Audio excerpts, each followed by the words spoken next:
Ji, good morning to all of you. कैसे हैं आप लोग? खूब अच्छे होंगे इस कोविड के समय।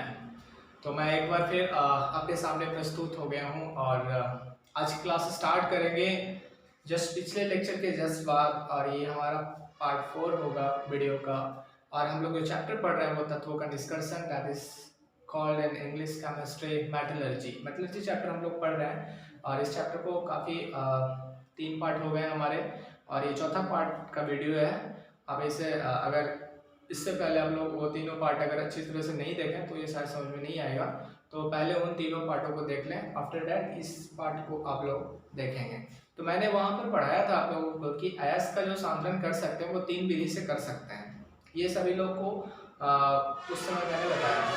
तो पहला जो विधि था वो कौन सा विधि था, मैंने कर दिया था गुरुत्वीय त्वरण विधि या गुरुत्वीय धावन विधि। गुरुत्वीय धावन विधि हम लोग किए थे, ठीक है। सेकंड हम लोग क्या पढ़े थे कि एक फेन पल्लवन विधि था या फेन उत्प्लावन विधि भी कहीं कहीं बोला जाता है। तो ये दोनों सेम चीज है, ठीक है। तो आज हम लोग पढ़ेंगे फेन पल्लवन विधि और एक और इम्पोर्टेंट है चुंबकीय पृथक्करण विधि। तो दो तरह का हम लोग आज सांद्रित करने वाले अयस्कों के बारे में पढ़ेंगे, जिससे हम लोग अयस्क में से धातु को नॉर्मली निकालते हैं, ठीक है। अयस्क से क्या करते हैं, धातुओं को हम लोग निकालने का काम करते हैं। तो आज हम लोग हेडिंग डाल दीजिए फेन पल्लवन विधि। हेडिंग आपका अच्छा होना चाहिए, बड़ा सा थोड़ा सा लिखना है, फेन पल्लवन विधि। ध्यान से सुनिएगा, इस विधि में क्या होता है, ये हमारा जो विधि हम लोग पढ़ रहे हैं ये कौन सा विधि है, ये फेन पल्लवन विधि है। ये कौन सा है, फेन पल्लवन विधि। फेन पल्लवन विधि में क्या करते हैं कि एक जार लेते हैं ना, इस जार, एक जार ले लिए, ये कांच का हो सकता है, स्टील का हो सकता है, किसी भी चीज का उससे मतलब नहीं, बट एक जार लेते हैं। उसमें क्या करते हैं कि जो हमारा चूर्णित अयस्क है।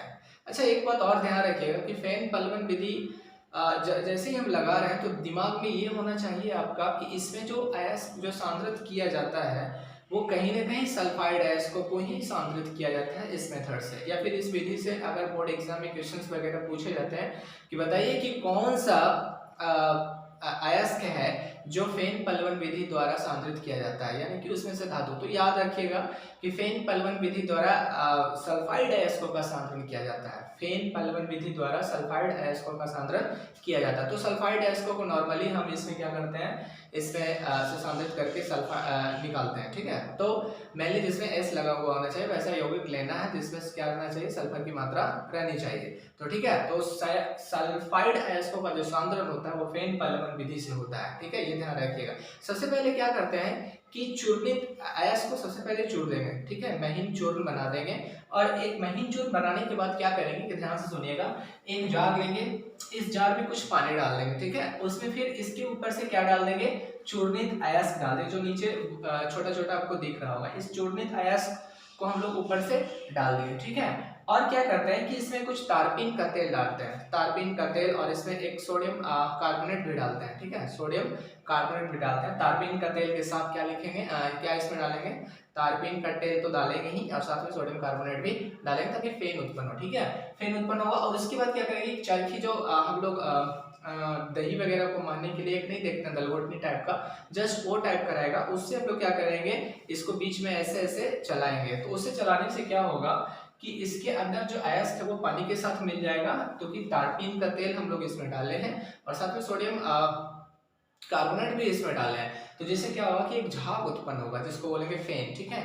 वो फेन जो है जो ऊपर आ जाएगा, ठीक है। और एक चीज और ध्यान रखना है कि यहाँ से हवा का प्रवाह भेजना है, यहाँ से फूकना है या फिर किसी भी चीज से हवा भेजेंगे तो क्या होगा कि जो भी फेन होगा जो अयस्क के साथ मिल के कहाँ चला जाएगा, ये ऊपर वाला पोर्शन में चला जाएगा। तो ये जो फेन है ना, इसको फिर बाहर से काढ़ लेंगे, ठीक है। इस फेन में ही क्या रहेगा, सल्फाइड अयस्क का छोटा छोटा मात्रा रहेगा, ठीक है, या कम मात्रा में उसी में वो मिक्सअप रहेगा। इसी फेन को क्या करेंगे, हम धूप में सुखा लेंगे और वहां से सल्फाइड को हम लोग बाहर निकाल लेंगे, ठीक है। तो नॉर्मली जो फेन पल्लवन विधि है ये जो यूज होता है ये सल्फाइड अयस्कों के लिए होता है। सल्फाइड अयस्कों का जब भी सांद्रण करेंगे तो हम लोग फेन पल्लवन विधि का उपयोग करेंगे, ये भूलना नहीं है, ठीक है।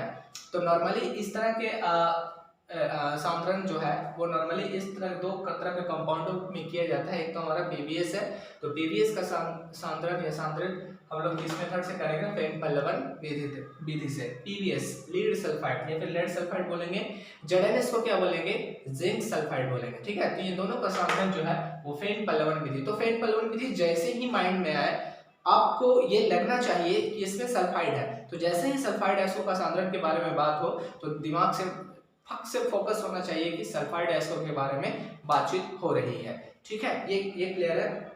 आप चाहें तो इस फिगर को ड्रॉ कर लें, और इस फिगर को ड्रॉ करने के बाद मैं 3 या 4 पॉइंट दिखाऊंगा, वो चारों पॉइंट आप नोट कर सकते हैं। पहला पॉइंट लिखिएगा, इस विधि में जल्दी से जल्दी लिखिएगा, इस विधि में अयस्क को महीन चूर्ण के रूप में जल से भरे महीन चूर्ण के रूप में जल से भरे एक बर्तन में डाल दिया जाता है। क्या करेंगे, अयस्क को पहले चूर देंगे और एक जो बर्तन लेंगे उस बर्तन में पानी होगा और उसमें उसको क्या कर देंगे, चूर्णित अयस्क को डाल देंगे। सेकंड पॉइंट लिखिएगा, इसमें थोड़ा सा तारपीन का तेल, एक तरह का तेल है, उससे आपको कोई कंफ्यूजन नहीं होना चाहिए, एक तरह का तेल है। इसमें थोड़ा सा तारपीन का तेल या फिर पाइन का तेल और सोडियम कार्बोनेट के साथ मिला दिया जाता है। मतलब ऊपर से तारपीन का तेल डालेंगे और फिर क्या डालेंगे, उसमें सोडियम कार्बोनेट डाल देंगे, ठीक है। थर्ड पॉइंट लिखिएगा, फिर हवा की एक प्रवाह भेजी जाती है। ये जो कुल्फी टाइप का दिख रहा है, इससे हम लोग क्या भेजते हैं, हवा का प्रवाह, एयर भेजेंगे, ऑक्सीजन भेजेंगे, फिर हवा का प्रवाह भेजी जाती है। ऐसा करने से अयस्क फेन के साथ ऊपर की ओर चली आती है और अशुद्धियां हैं जो नीचे बैठ जाती है। देखिए फेन का प्रवाह भेजने से क्या हुआ कि जो भी अयस्क थे वो फेन में लपटा गए और ये ऊपर की ओर चला गया, जो भी अशुद्धियां थी वो कहाँ बैठ जाती है, वो नीचे बैठ जाती है, ठीक है। ये देख लीजिए। अगला पॉइंट लिखिएगा, फेन को निकाल कर धूप में सुखा लिया जाता है। बोले थे ना उस समय कि जो फेन है, झाग में ही अयस्क है हमारा, इस फेन को उठाकर हम लोग क्या करेंगे, धूप में सुखा देंगे, धूप में सुखा देंगे, ठीक है। अगला पॉइंट, इस विधि द्वारा सामान्यतः सल्फाइड अयस्कों का सांद्रण किया जाता है। इस विधि द्वारा सामान्यतः सल्फाइड अयस्कों का सांद्रण किया जाता है। क्लियर हो गया, ये सभी को समझ में आना चाहिए। अच्छा अगला पॉइंट लिखिएगा, इस विधि द्वारा प्राय कॉपर पायराइट जिंक ब्लेंड, ठीक है। कॉपर पायराइट का फॉर्मूला क्या होगा, CuFeS2, ठीक है। Copper pyrite CuFeS2 copper pyrite बोलते हैं, CuFeS2 लिखाया था मैंने भी। कॉपर पायराइट जिंक ब्लेंड का फॉर्मूला क्या होता है, ZnS, क्या होता है, ZnS, PbS को हम लोग लेड सल्फाइड भी बोल सकते हैं और गैलेना भी, मैंने तत्वों का निष्कर्षण में इसका नाम बताया है। PbS को हम लोग क्या बोलेंगे, गैलेना भी बोल सकते हैं, ठीक है। तो ये हो गया, अयस्कों को सांद्रित किया जाता है, PbS अयस्कों को सांद्रित किया जाता है, ठीक है। ये तो कंप्लीट हो गया हमारा फेन पल्लवन विधि। अगला हेडिंग हम लोग डालेंगे चुंबकीय पृथक्करण विधि। ये भी बहुत इंपॉर्टेंट है, ठीक है। हेडिंग आप लोग डालिए चुंबकीय पृथक्करण विधि। चुंबकीय पृथक्करण विधि।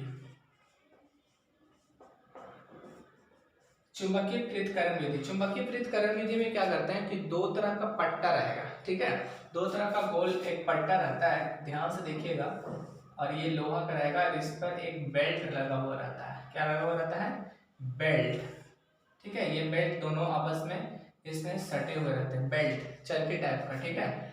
और क्या होता है कि इसके ऊपर एक जैसे हम लोग मील वगैरह में गए होंगे तो वहां पर एक जिस तरह से धान वगैरह कुटाता है ना, उसी तरह का यहाँ पर एक बना हुआ होता है जिसमें हम लोग धान को डालते हैं। तो इसमें क्या करेंगे, चूर्णित अयस्क को क्या करेंगे, इसमें डालेंगे। और ये जो पट्टी जो दिखाई आप लोग को दे रहा होगा, ये काफी चौड़ी होती है, ये पतली जैसा नहीं होती है, ये काफी चौड़ी पट्टी होती है। फिर अयस्क क्या होगा कि यहाँ से इधर की ओर आएगा, ठीक है। ये इसमें डालें और यहाँ से ट्रैवल करते हुए आते हुए यहाँ पर आता है, ठीक है। ये जो है ना, इसमें हम लोग क्या डाले हैं, चूर्णित अयस्क को डाले हैं। किसको डाले हैं, चूर्णित अयस्क को डाले हैं। हाँ, एक बात और ध्यान रखना है कि चुंबकीय पृथक्करण विधि द्वारा उस अयस्क का सांद्रण किया जाएगा जिसमें दो तत्व दो तत्व तो होंगे तो उसमें एक कम से कम चुंबक की ओर आकर्षण होना चाहिए। कम से कम एक तत्व जो होना चाहिए क्या होना चाहिए, चुंबक की ओर आकर्षण होना चाहिए। क्लियर होना चाहिए, ठीक है। और इसके बाद ये छोटे तहस को डालने, फिर ये पट्टा पर आते हुए क्या होगा, इस यहाँ पर दो तरह का डिब्बा रहेगा, ठीक है। एक क्या रहेगा, दो तरह का डिब्बा, जो अशुद्धियां होगी वो दूर जाके गिरेगी और जो शुद्धियां होगी वो नजदीक वाले डिब्बे में आके गिरेगी, ठीक है। ध्यान से देखिएगा आप लोग, ये हमारे पास अशुद्धियां हैं। अशुद्धियों को मैं गोल से दिखा देता हूँ ताकि आप लोग को ज्यादा तकलीफ का सामना ना करना पड़े, और ऐसे इसको हम माइनस से दिखा रहे हैं, ठीक है। तो हम लोग इसको कहेंगे चुंबकीय पदार्थ बोल सकते हैं, और इसको बोलेंगे आगे चुंबकीय पदार्थ जो कि अशुद्धियां हैं, इसको बोलेंगे क्या बोलेंगे, चुंबकीय पदार्थ बोलेंगे, ठीक है, चुंबकीय पदार्थ। और इसको क्या बोलेंगे, अनुचुंबकीय पदार्थ, अनुचुंबकीय पदार्थ। ये क्लियर होना चाहिए सभी लोग को, ठीक है। तो ये जो है ना हमारा, ये अशुद्धियां है भाई, ये जो है ये जो उड़ के आ रहा है इसी में से आ रहा है, तो ये जो है अशुद्धियां हैं, और ये जो हमारा है ये शुद्धियां हैं। और शुद्धियां कौन सा, चुंबकीय पदार्थ, जिसमें से आयस को हम लोग निकाल लिए हैं, ठीक है। तो ये क्लियर होना चाहिए फिगर से, आपको फिगर बढ़िया से कंप्लीट होना चाहिए, ठीक है। तो कुछ नहीं किया है मैंने इसमें से छोटे तहस को इस पट्टे पे रनिंग करता है। ये क्या होता है कि गोल गोल घूमता है, उसके ऊपर एक बेल्ट लगा हुआ रहता है। उस बेल्ट में क्या है कि यहाँ पर एक चुंबक टाइप का वो रहता है, तो वो इससे सट के इधर की ओर आ जाता है, और जो शुद्धियां जो तो चुंबक पे सटेगा नहीं, तो वो उड़ा के इधर लेके इस डिब्बे में आके गिरता है। तो इसको हम लोग बोल देंगे अनुचुंबकीय पदार्थ। जो अशुद्धियां के रूप में विद्यमान है उससे हम लोग अनुचुंबकीय पदार्थ बोलेंगे, और जो शुद्धियां के रूप में विद्यमान होगी उससे हम लोग क्या बोलेंगे, चुंबकीय पदार्थ बोलेंगे, ठीक है। तो ये क्लियर होना चाहिए। तो ये फिगर आप ड्रॉ कर ले चाहे तो, और 2-3 पॉइंट इसमें लिखना है। फर्स्ट पॉइंट लिखेंगे आप, हेडिंग डाल दीजिएगा चुंबकीय पदार्थ विधि, फर्स्ट पॉइंट लिखेंगे, इस विधि में अयस्क के महीन चूर्ण को चुंबकीय ध्रुवों पर चलने वाली पट्टी पर डाली जाती है, ठीक है। चुंबकीय ध्रुवों पर चलने वाली पट्टी पे डाली जाती है। दूसरा पॉइंट लिखिएगा, चुंबकीय अशुद्धियां चुंबक से आकर्षित होकर चुंबकीय शुद्धियां लिखिएगा, चुंबकीय शुद्धियां चुंबक से आकर्षित होकर ध्रुव के निकट गिरती है, ये ध्रुव के निकट गिरती है, तथा अशुद्धियां जो कि अनुचुंबकीय पदार्थ है वो दूर जाकर गिरती है, तथा अशुद्धियां जो अनुचुंबकीय पदार्थ है वो दूर जाकर गिरती है, ठीक है। अगला पॉइंट, इस विधि में कम से कम एक पदार्थ चुंबक की ओर आकर्षित होना जरूरी होता है। कम से कम एक पदार्थ चुंबक की ओर आकर्षित होना जरूरी होता है, ठीक है। ये क्लियर हो गया सभी को। अब इस तरह का हम लोग यूज किसको करेंगे, तो इस तरह का जो मेथड अपनाएंगे वो लोहे के लिए अपनाएंगे, ठीक है। तो लोहे का जब भी सांद्रण किया जाएगा तो हम लोग इस विधि से करेंगे, चुंबकीय पृथक्करण विधि से। तो एग्जाम्पल आप लिख लीजिएगा कि लोहे का जो सांद्रण किया जाता है वो चुंबकीय पृथक्करण विधि से किया जाता है, ठीक है। क्योंकि लोहा जो होता है आप निकल भी बोल सकते हैं, ठीक है, निकल भी बोल सकते हैं और लोहा भी बोल सकते हैं, क्योंकि दोनों है जो चुंबक की ओर आकर्षित है, ठीक है। तो ये दोनों एग्जाम्पल बेस्ट होगा। तो चुंबक के पृथक्करण विधि द्वारा हम लोग निकल को भी सांद्रित कर सकते हैं और क्या कर सकते हैं, लोहे को भी सांद्रित कर सकते हैं, ठीक है। ये कंप्लीट हो गया ये दोनों।